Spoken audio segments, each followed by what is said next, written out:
Sable's hand bikini, which has become like an iconic symbol of the Attitude Era. You're shaking your head no. No, because I'll never forget the story. I think I was smitten with Sable, and I think Mark knew that. And I was close friends with Mark. And don't get me wrong, listen, I'm not the kind of guy that's going to say anything or make rude remarks or anything like that. Maybe you could tell it by the look in my eyes, like every time when I looked at her, she had these eyes. If you looked in her eyes, like you melted. It was that kind of a thing. It wasn't like, oh, I want to do Sable. It wasn't that. Okay. So I think Mark knew that.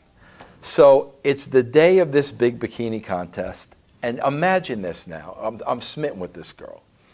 And he comes and finds me and says, Sable wants to show you her bikini. This is hours before in the locker room. So I'm like, okay. So he brings me to her private locker room, and it's just the three of us there, and she's wearing a white robe. Okay?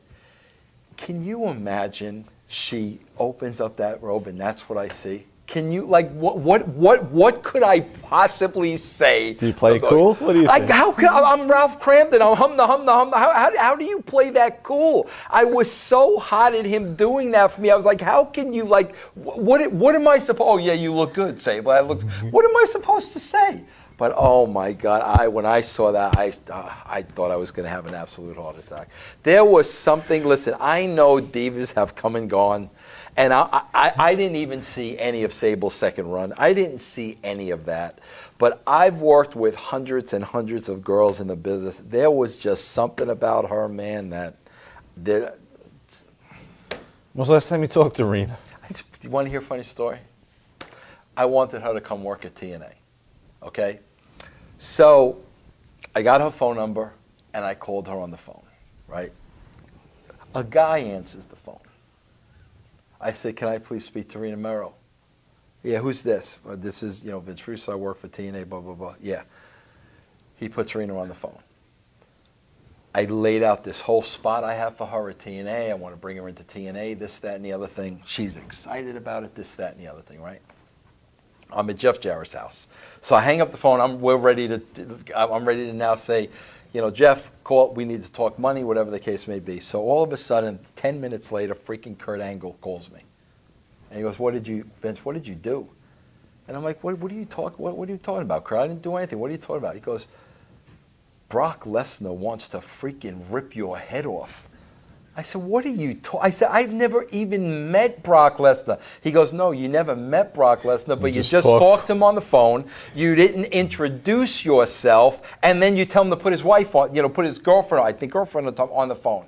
He goes, he wants to freaking kill you. He's calling me, asking him who the F you are. Meanwhile, I didn't know she was living with Brock Lesnar. How the heck am I supposed to know she's living with Brock Lesnar? So, long story short, I haven't dared call Rena Morris number since. I guess she didn't come over, and no, she did not come over. You haven't spoken to Brock since. No, very good. No. What percentage of Lawler's insane horny puppy stuff is a put on, and how much of it is him? I think it's all him. It's just all Lawler, man. He's just incredible. Going back and watching those shows now, man, he's just so funny. I go back now, man, because listen, I was there for the shows. I never really got to watch them. Right. When I go back now and I listen to Lawler and JR, it's a joke, the announce team they have today. It's not even like Major League and like high school baseball. It's an absolute joke. The mastery of the announcing between those two guys was unbelievable.